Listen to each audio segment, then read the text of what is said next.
Hello all, welcome back to my channel. So let's start with today's session. Now in this session, we are starting the journey of JavaScript. So in our last session, we have just checked that how with the help of JavaScript, you can create a very simple calculator and you can also do a lot of changes and creations with the help of CSS over there. Now in today's class, we will be dividing the entire Java section into few different multiple concepts. Okay. So today class, we are taking a concept of that how we can make our button in web page working.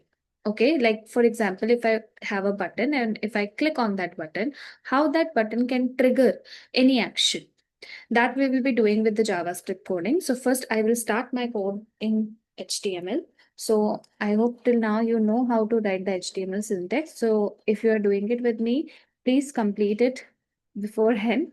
Okay, so I'm just writing it over here first, and I can just write hello Java over here at JavaScript.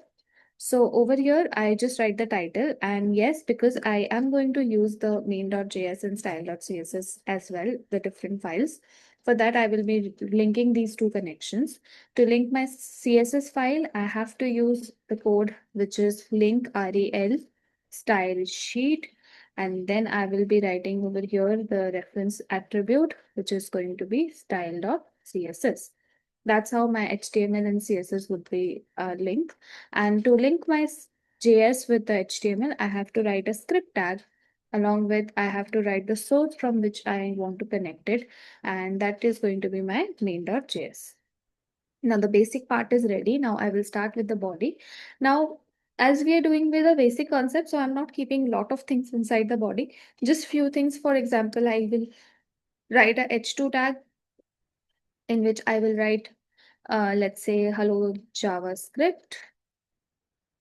And in this, I'm going to also apply one p tag, okay, where I'm going to write. Now, this is a very important p tag, okay? You will know this a little bit later. It's a very important p tag. So I'm just writing a paragraph on it. I can just write JavaScript can change HTML content. Let's write it in this way.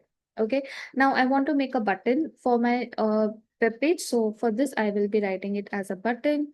And what I want to write on the button, I want to write click me. So I will be doing that. Just by doing this, you can just look at your output. So if you see your output, let's check.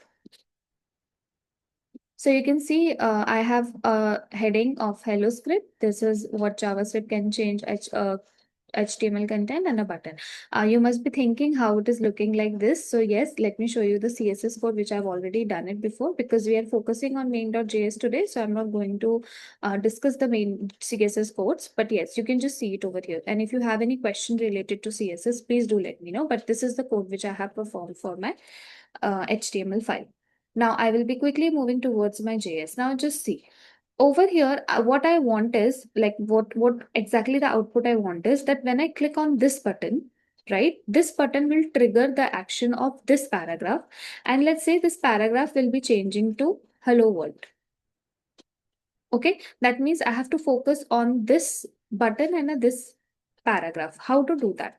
So basically, my button is the trigger element, and how it is triggering the event, it's triggered when I click on it. So inside the button, I will be writing on click. There are a lot of other way also to trigger your event that we will be discussing in our next session one by one. Right now, we are just doing on click, and I have to write that what triggers the button. So I will be writing the function of the button. This is the function name. Again, function name, you can actually write any of name over here, but just try to use a relative name, okay? Like for me, I'm writing a button, one, okay? Along with that, I give a bracket. Bracket is the main thing over here to identify that this is your function. Okay, so when anyone see it in the front, they will just see, okay, fine. On click button one. That means when you click on the button, some button one function got triggered. But exactly what this function will do, that we will be defining in the main.js file. So I will be going to the main.js now and will write the code for JS. So I will be writing function. The syntax will go like name of the function. So my name of the function was button one. I'll do that and curly brackets. Now I'm going to show what I want to change in main.js, I want to change this line. This JavaScript can change HTML into hello world. Okay, so what I'm going to do, because this is special for me. And remember, in the last class, we have learned ID and CSS, ID and class. So in the ID is the one which makes your any of the element special, right? So I can name it as maybe result. You can name it as demo or anything like of your choice. But yes, please give a relative name again. So I'm just writing ID as results to identify that this is the P tag I'm talking about. Okay. So in the JS now, I will be writing the code of documenting get element by ID. Now, where I want to document, where I want to show, where I want to show the change. I want to show the change on result. And that is in my HTML, right? So I'll do that. Now, what change? I want to change the text. What text I want to change? I want that after clicking on it, it should show you hello world. That's how the change should happen. Very important to give a semicolon just to show that the line's over here. So that means that you are actually changing the result, which is there in HTML, into hello world. Okay, so now when I check my output, let's see. So now I click on it. Can you see this change to hello world? So you have to look at this part. I'll refresh it one more time to just show you again.